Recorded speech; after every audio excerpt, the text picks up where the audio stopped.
All right, welcome to the show. I'm Brent Buchanan from Pure Country here in Fredericton, and the show is called There's Always a Song, and we've got a song for you coming up at the end of the show. My guest for this episode of There's Always a Song is a friend of mine from the Fredericton Junction, Hoyt, and Tracy area. Yeah. Frank Hartt is our guest on this episode. Hey, Frank. Pleasure to be here, bud. Welcome to the show. Welcome to the show. And thanks a lot for coming in. Yeah. And we got a good song for you from you coming up a little later on in the show. So, Yep. and Original. A song that you wrote. Yep. A little bit about Frank. Like I said, you're from the small town of Fredericton Junction, Yes. or Tracy. Fredericton Junction. Yeah. Tracy's a suburb. Suburb. So's Hoyt. Okay. The big town of Fredericton Junction. Absolutely. Yeah. It used to be called Hart's Mills. Okay. Yes. Yeah. And the Hartt Boot and Shoe right beside us here. Yeah. That's my ancestors too. Really? Yes. I Yeah. didn't know that. Yeah. Yeah. Wow. Yeah. Musical family growing up? There's a little bit in our family. My grandmother played the organ, and my mother and her sisters all sang in the choir in the church. My uncle was a very good fiddler and played with Don Messer a little bit. Really? And up in Tweedside, but not. And he wasn't like professional or anything, but he was a very good fiddler. They always said he was able to play rhythm and lead. Which is supposed to be a good thing on a fiddle. Yeah. Yeah. That's a hard instrument too. Yes. Whew. I never even. I was a late bloomer, playing the guitar. I had too much ADHD and dyslexia, I think, to slow down. Yeah. All my friends were kind of fooling around with the guitars and things of that nature. So, I was a late bloomer. I was probably in my early 20s before I ever picked up a guitar. Oh, okay. Yeah. Ob Abernathy, fiddle player. Yes. He tried to teach me to play the fiddle, and I wanted to learn how to play Stompin' Tom, which was Merle Haggard's first fiddle tune that he ever learned to play. Okay. And he taught me a couple of things on the fiddle, and I take it home and I'd play around with it a little bit. And the cats hated me. Yes. I think they've climbed the walls, and but that was a long time ago, and I just gave it up. My problem is I have no patience. I expect to learn it We now. have something in common. Yes, exactly. I just didn't have any patience. I tried to learn to play the guitar, and I just don't have any patience at all. So. And what I found over the years, and people say, and I'm self-taught and rough around the edges here and there, but I wouldn't recommend anybody be self-taught. They should probably go and take some lessons, but it's practice, practice, practice, and then practice some more. Yeah. Well, that's my son's learning how to play bass. Okay. And his bedroom's downstairs, and he goes to lessons once a week, and then I can hear him downstairs, and it makes me feel good inside. I can hear him downstairs playing and practicing and stuff, and it's pretty. He practices quite a bit, and he's getting good, and he wants to get a band together. He's only 13. He wants to get a band together. 13 or younger is a good time to introduce anyone to music. I would say, but that's from being a late starter. Yeah. Because all the songs and things I played in the closet for probably 10 years after I got my guitar. Yeah. You didn't want to go out in public and play? Well, it took me a long time. I'm not a shy person, but it took me a long time to get on the stage and sing a song or two. But once I get out there, like everybody else, your fear of getting up on the stage fright is. Public speaking is right up there with planes and airplanes and dentists, I guess. Yeah. But, Exactly. I wanted to do it more than I wanted to sit in the chair of the audience. So. It's addictive once you start. Well, it's adrenaline rush for sure, but it's to me it was always trying to share something. I thought that whatever I had, I'd like to share and see what people I enjoy that part of it. When you I'm going to get to Old Bob and Uncle Ted in a minute or two. Sure. But did you perform solo or in a band before the act of Old Bob and Uncle Ted? I always performed by myself and practiced by myself and performed by myself. And I was going around to the small shows in our communities and outside the community. Yeah. And Becky Banks, Oh, McLean, Becky Banks. we worked together at NB Power, and I was up entertaining the veterans. Yeah. Singing my songs and singing songs and whatever. And she said, I think you'd do well at the Country Music Showcase. Yeah. New Brunswick Country Music Showcase. I said, well, I didn't even know what it was. So she said, now you may have to go and sit in front of Jim Burns at the time and do an interview. Yeah. Like he might have to critique you. So I said, sure. So anyway, we did that, and I started playing by myself, like solos on his shows. Yeah. And then it went from them to, I think it was Kevin Nielsen and Tom Hoyt took it over. Yeah. So got to be a regular there, and I was still doing other shows, and I was doing shows for Aubrey Hanson at the time too, and I did some first nights with Aubrey Hanson downtown. Yeah. That's probably something I think that probably could be revived. That first night was a big thing. Yes, it was. Did you ever do any shows with Aubrey at, it was always a fundraiser, the United Way fundraisers that he used to do? At the Devon School? Devon School? Yes, did several. I emceed Yeah, shows. well, you might have even introduced me, because I was nobody would have known who I was. Yeah. But Aubrey liked me. Yeah. For whatever reason, and I'd be nervous, and I'd say, Aubrey, when am I going up? Don't worry about it, young fella. Just be ready and sitting there. And I said, all right. Yeah. And he just walk out, and then you're on. You're on. And no heads up. No, none. So anyway, the way I went, and so I incorporated some humorous songs in my repertoire. So I was starting to do some things by Ray Stevens. Oh, okay, yeah.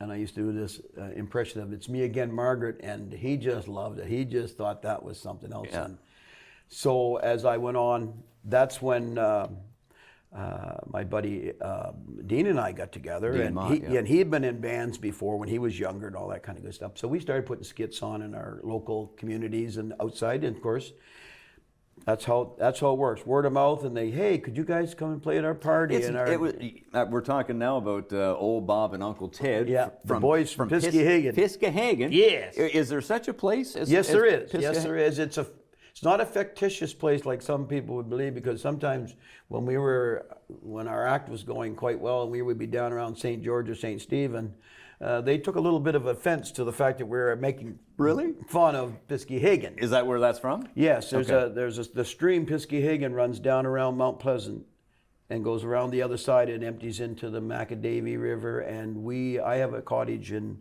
Paltoma Lake, which empties into the Piscataquis. So, and the two characters, Old Bob and Uncle Ted? yes, there are two characters that used to live on a back road out home, and I'm sure every community has them. Yeah. You know, it's the old fellows out there, the two old uncles that live together kind of thing. Yeah. Well, we had a couple of characters like that in our community. And if you're driving around on a Sunday, you'd stop in and say, hey, boys, and they come out. Sort of like hermit type characters? characters? And they just had mannerisms and things, and I thought, well, and as our comedy act kind of grew, I kind of thought, well, we should give ourselves some names, but I modeled them after those two characters. That's in interesting. our community. Yeah, and no, I probably haven't told that story to many people. Do these two characters, did they know that these characters were modeled after them? No, and they passed away. They passed away. Before that. Yeah. I used a lot of their little mannerisms and things to work into the act, Yeah. so it worked really well. And I can remember the first time I told Dean the ladies auxiliary in Fredericton Junction, they were having their 40th anniversary or something, and they wanted some entertainment, so they asked if we could come there. And I called Dean up, and I said, Dean, show up. And I said, I got some tricks up my sleeve, and I had a bag of hats. Yeah. And so I said, we've been practicing a few foolish songs and a regular song, so I said, whatever I do, just try to go along with it. So we put hats on our heads and just do crazy things, and that's kind of where it got its start, and then it just snowballed, and we could do like an hour of regular songs, and then we'd do an hour of Old Bob and Uncle Teddy, and it just kept going till I think we probably had 2.5, 3 hours of comedy that we could do. We were doing 90-minute shows. Yeah. 3 and 4 shows a month at one time, and I thought we were pretty darn. We were doing good at it. I was a fan. I would look forward, like when I was emceeing something, I would say, okay, Old Bob and Uncle Ted are coming. Yeah. They were lovable characters. We always call them. They were unsophisticated, coming into the city to have some fun. Exactly. You know, and I know what some people were kind of offended just by the way we dressed, let alone what we sang. Right? But I thought we had great success. I'm not sure if things would have been different. We were both working at the time with families, so we opened a couple times for Jimmy Flynn, and he gave us a lot of great pointers. and business kind of stuff, and thought we were great. He said, "It's been a long time since somebody made me laugh." Yeah. And so there was a great vote of confidence there from him too.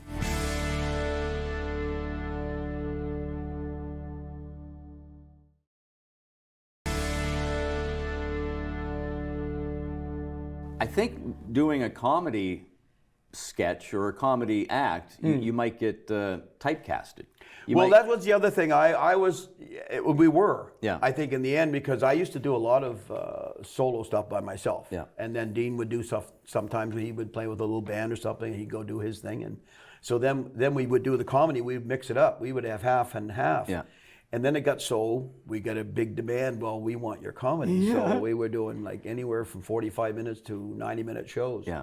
And and we did that for probably 15, 20 years, right straight ahead. And we were booked a year ahead, and I found it was great. Don't get me wrong, but it started to get a bit like a job. Yeah. Oh, but yeah. And for someone like me, I don't want you to take this the wrong way, but I thought you only did comedy, because the times that I emceed shows or was at your shows, it was just comedy, and I'm thinking, well, these guys are hilarious. Yep. They're funny. I love these guys. Yep. And then after I got to know you more, Yeah. I realized that you're a very talented performer and songwriter. And Well, I appreciate that. Yeah. Thank you. I like the creative side anyway, and that's why I've always been I keep pinching myself that I'm in the Brunswick Country Music Hall of Fame, because I'm around some and you know yourself, we're around people that are so creative. I know. And so talented. And for me, I just try to smooge and talk to them and watch them, because I'm a creature. I love to watch the human condition and anybody that's doing anything and what they're doing. And they always said, steal mercilessly. Yes, totally. And if you can get a joke, or if you can get a little mannerism or something, and you can use it to enhance what you're doing, and singing or whatever you're doing, songwriting. I have a lot of great years when I was younger. It was I loved to dance, so that's probably why I didn't want to play the guitar. I wanted to sing and dance. Yeah. And I just wanted the beat. Yeah. But then things changed, and I started listening to the words, and then I got really involved in listening. Oh, who?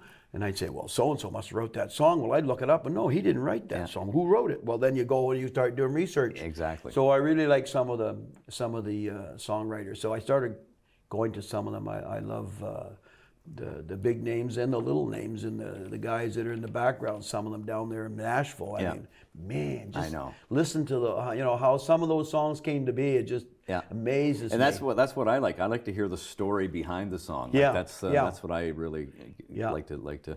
You did mention New Brunswick Country Music Hall of Fame. You were inducted, you and Dean, as Old Bob and Uncle Ted back in 1999. Yes. And I don't know if you remember this or not, but I emceed that Yes, induction. you did. Yes, I remember at that. the Delta. Yeah, and I'll tell you, I was almost embarrassed. I didn't feel like we did enough to be there. I think maybe that's what everybody might feel. Yeah, but I felt that. Yeah. And I just thought, oh, there's more talented people here than. But on the other hand, I thought, wow, it's still like magical to me. It is, yeah. And to be around peers and things like that, and to see other people, and I enjoy all those folks too. Yeah, it's an honor to be. Well, I tried to give back to the hall too, because I think it was the second year after I was inducted, they asked me to sit in on the selection committee, and I've been on that since 2000 or 2001. Wow. So I sat on that committee, and a year or so ago I was asked to become a board member. So I like to think that's, and I've hosted a couple of the galas. So I try to give back as best I can to the Hall of Fame. So songwriting, yes. You've been doing it for a while, and like I said before, I didn't know you were such a talented songwriter. You do a song that for past inductees, I think, at the Hall of Fame you did last year, was it? I wrote a song for a buddy of mine who was diagnosed with terminal cancer, and he was in Alberta, and I decided that I would fly out and visit him before he passed away. I didn't want to wait. Yeah. And while I was waiting at my house for the late flight that week, I looked down on my little table and I grabbed a piece of paper, and my lady friend was there, and I just said, "Look at that." She said, "What?" And I said, "Well, there's a chorus to a song." I said, "I don't even know who I was writing it about." Yeah. But I said, "I'll take that with me," because I said, "I think I can just, it's fitting. Yeah. It fits here." Yeah. So I wrote it on the way out on the plane and whatnot. And when I got there, and it was pretty rough, but he was pretty sick, and we were going to have a living wake for him. Yeah. We went out on a Wednesday, a living wake that Saturday, but he was too sick to go to it. Yeah. So I sang the song to him. Oh, nice. And then sang it at his living, and they took a copy of it and they sang it when he passed away a couple months later. He Wow. passed away, so they sang it there. So when they were talking about the last year at the 40th, and they wanted to, I said, "Listen," I said, "I'd like to do that song if you don't mind."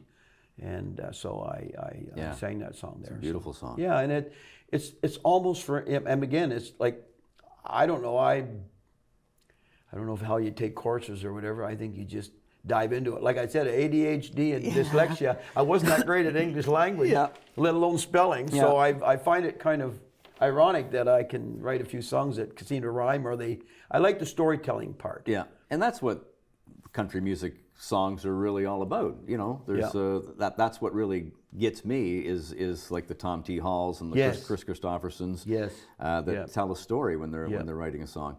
Yeah. The song that you're going to do on the show here tonight, There's Always a Song. It's a song about New Brunswick, about Yes. the hometown, about Yes. your small town. Tell us about writing that song and where you were and how it came about. Again, I was my mom had passed away about 10 years ago when we were going through the COVID thing, and so I had a lot of her boxes at my place. I thought, well, 10 years ago, maybe I should go through them. I got lots of time on my hands. Yeah. So I was going through all the old pictures and whatnot, and a song came into my head about the pictures. So it was called Frozen Memories. So I wrote that. I sang that up in the Miramichi, I think, when we were up there a couple years ago. And so that year we had a freshet come down out home, and we had, I think we had probably 9 or 10 covered bridges in our area.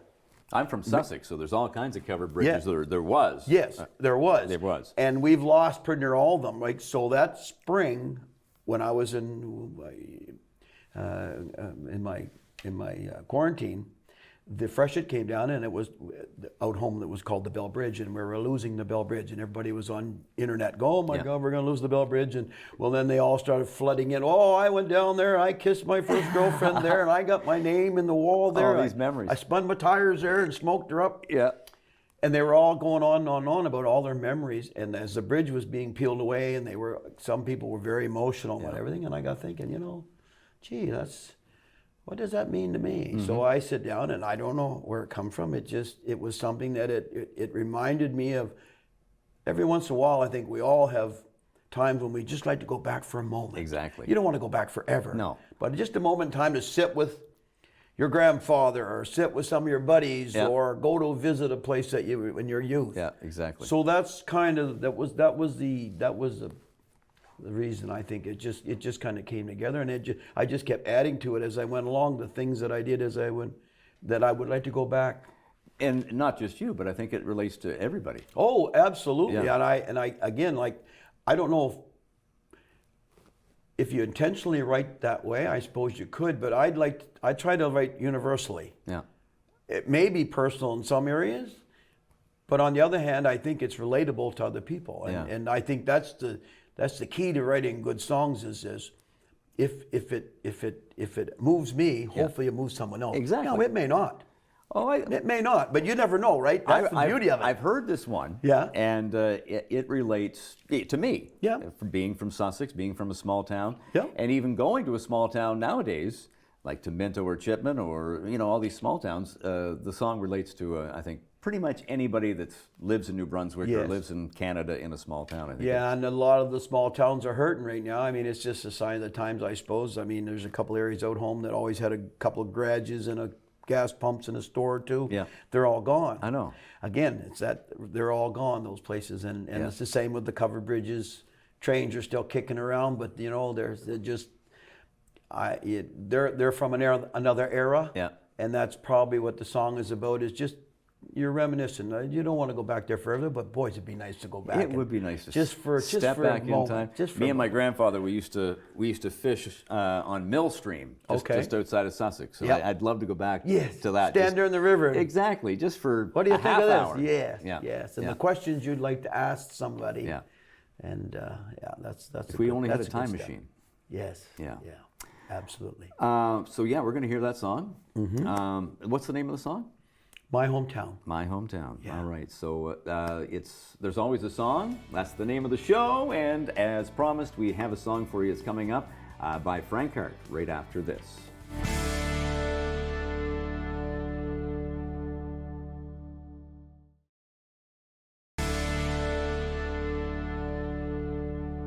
All right, welcome back to There's Always a Song. My name is Brent Buchanan from Pure Country, and we had a nice chat with Frank Hartt just moments ago.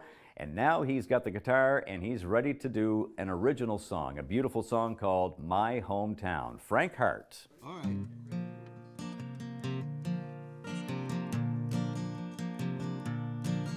I was born in a small town, New Brunswick. I lived there most all of my life. Now there's an old river running through it, kinda told the story of my life. I spent my youth growing up there.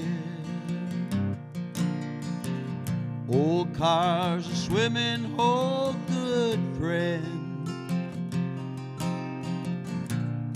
Driving around drinking beer on a Sunday, chasing the girls down at the dance. Lord, I wish I could go back there. Oh, just one more time. I hang out with my old friends, just for a little while. Whoa. It's where I learned to skate and play hockey, where I learned to dance and drive Dad's old car. One night out in the moonlight, got my first kiss under the stars. Lord, I wish I could go back there. Oh, just one more time. I gather my family around the table. Yeah, we talk about the good old times. Whoa. But Father Time stops for no one. The covered bridges and the trains are almost gone. And most all of my family, they moved away or passed on. Lord, I wish I could go back there. Oh, just one more time. I gather my friends and my family around the table. We'd reminisce about the good old times. Whoa. But Father Time stopped for no one. The covered bridges and the trains are almost gone. And most all of my family, they moved away or passed on.